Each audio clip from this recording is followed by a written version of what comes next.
اهم مشكله بتقابل كل الستات والبنات هي الاماكن الغامقه في السنسيتيف اريا او الاندر ارم.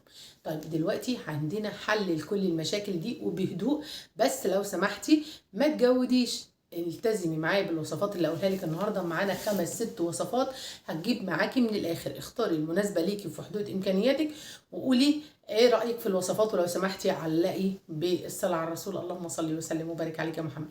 السلام عليكم ورحمه الله وبركاته، ازيكم عاملين ايه؟ يا رب دايما بنعمه وصحه وستر. اولا بحب اشكركم كلكم، ميرسي جدا جدا جدا للكومنتات الايجابيه، وميرسي جدا جدا جدا لكل حد بيقول لي كلمه كويسه. والفيديو اللي جاب ترند من امبارح ان انا لو داخله على 80 زي حالتي، انا والله مش عندي 80 سنه بس بهزر، ما بتهزرش ولا ايه؟ يلا نبتدي كده ونقول ما شاء الله. بسم الله الرحمن الرحيم. الوصفه الحلوه والسهله، السهل الممتنع. لو انت من هواة الوصفات الطبيعيه، اهم حاجه في الوصفه ان يكون زيت الورد من مصدر موثوق فيه. زيت الورد من الحاجات الحلوه قوي قوي قوي قوي، اللي بتقشر البشره كويس جدا جدا، بس بيحرق ويعامل معامله المقشرات. ولازم يكون برضو بكميات مناسبه، ولازم تخلطيه مع زيت تاني، ولازم تكون الاماكن اهم حاجه في كل الوصفات. قولي رددي ورايا بقى ست البنات. لازم يكون المكان نظيف جدا جدا جدا جدا. لازم يكون المكان جاف جدا جدا جدا. لازم يكون المكان منزوع الشعر جدا جدا جدا. ومنزوع الشعر مش از شيفنج، لا، بالواكس او بالسويت. اخلطي زيت الورد مع زيت اللوز المر وحطيهم في ازازه، واعملي امسحي بيهم المنطقه كل ليله، وتكوني عامله سكراب حلو. ايه هو السكراب الحلو؟ قهوه وسكر وزيت زيتون، معلقه قهوه على معلقه سكر على معلقه زيت زيتون، تفركي المنطقه كويس جدا. وبعدين تغسلي او تمسحي عادي بميه دافيه كده وتنشفيها ناشفه ناشفه ناشفه. لو مبلوله هتحرق جلدك وهتجيب نتيجه عكسيه، عشان ما ترجعيش تقولي مدام اماني قالت.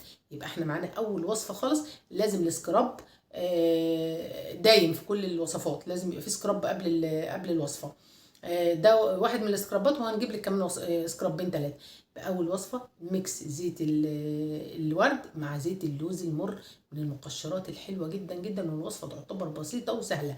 ولازم تنشفي وتلبسي حاجات قطن، ملابسك الداخليه تكون قطن مش اسبان، ولازم تكون فاتحه، لان الاصباغ اللي في الهدوم كمان بتبقى تسبب سواد المنطقه. تمام، ادي واحده. هتجيبي اي كريم بقى، جلايسوليد، نيفيا، اي حاجه من الكريمات دي، تمام، او بدائلهم. تمام. طيب وتحطي عليها ايه؟ هتاخدي 3 معالق من الكريم في علبه معقمه ونظيفه، تحطي عليها معلقه بودره تلج اللي هي بودره الاطفال، وتحطي عليها معلقه نشا، وتحطي عليها ايه؟ عصره ليمون، وتحطي عليها ايه؟ ربع معلقه بيكنج صودا اللي هي البيكربونات الصوديوم. بالراحه وبهدوء تام.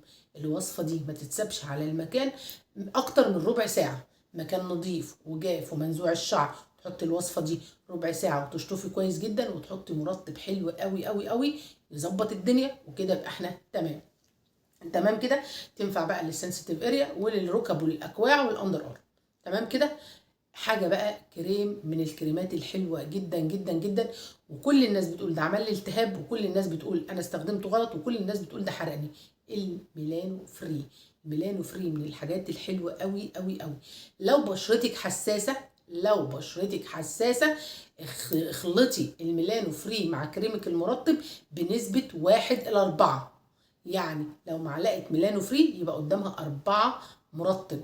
ميكسك الجميل كويس جدا جدا، وبرده يتحط لمده ربع ساعه، وبعدين تشطفي، وبعدين تحطي مرطب تاني. ميلانو فري من الحاجات الحلوه قوي قوي قوي قوي، اللي بيدي نتيجه جميله وافكت فظيع.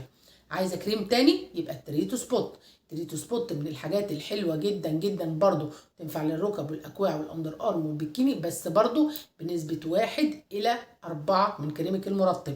لو سمحتي ما تجوديش، او تلاقي النتيجه عجبتك وبقت حلوه تقوم انت تجودي من عندك وتقلب معاكي بحمار، وبعدين تقلب بسمار، وما نعرفش نعالجه تاني. تمام كده. حاجه بقى فاخر ومن الاخر. هتجيبي زيت الورد على كريمك المرطب. هتجيبي ايه؟ هتجيبي بانسينول، كريم بانسينول، وتجيبي كرباميد المرطب، وتاخدي نص البانسينول على نص الكرباميد في علبه كويسه كده حلوه، وتحطي عليهم 4 معالق زيت ورد، وتقلبي كويس جدا جدا ميكسك الجميل، وتحطيه كل ليله على بشره نظيفه زي ما قلت لك. وبعيد تاني، منزوعه الشعر جافه جدا، ما فيهاش اللهم صل على محمد، ما فيهاش اي رطوبه، لازم جافه جدا جدا جدا. الوصفه الطب واللي هتجيب من الاخر وممكن تحرقك وتولع فيك حرفيا، الشبه مع الكريم المرطب مع زيت الورد مع الجليسرين. الشبه دي بمثابه ميه النار. الوصفه دي قويه جدا جدا جدا. مش بنعمل فطير، وانت بتستخدميها تستخدميها بهدوء وبالراحه. معلقه شبه على معلقتين كريمك المرطب على معلقه جريسلين على معلقتين زيت ورد، وميكسك الجميل، وعلى المكان برضو زي ما قلت لك جاف ونضيف ومنزوع الشعر، وتسيبيها ربع ساعه تشطفي وتحطي حاجه مرطبه، هتفتح معاكي درجتين 3 وقمر قمر قمر. الجريسلين لوحده كمان قمرين ومرطب وبيفتح المنطقه. اهم حاجه لبسك يبقى قطن، لبسك يبقى فاتح، تلبسي حاجات فضفاضه، وحاولي بقدر المستطاع مع وصفه الشابه بالذات ما يبقاش فيها حراره. كل الوصفات اللي انا بقولها لك بالليل، ولا جسمك يسخن ولا يبقى فيه احتكاك ولا اي حاجه، بتجيب نتيجه عكسيه. ويا رب اشوفكم كلكم امارات، ويا رب دايما كلكم اجمل جميلات الدنيا. وشكرا كمان مره، لو سمحتي اعملي سبسكرايب للقناه عشان يوصلك كل الفيديوهات في ميعادها. ويلا بينا، شكرا، السلام عليكم ورحمه الله وبركاته.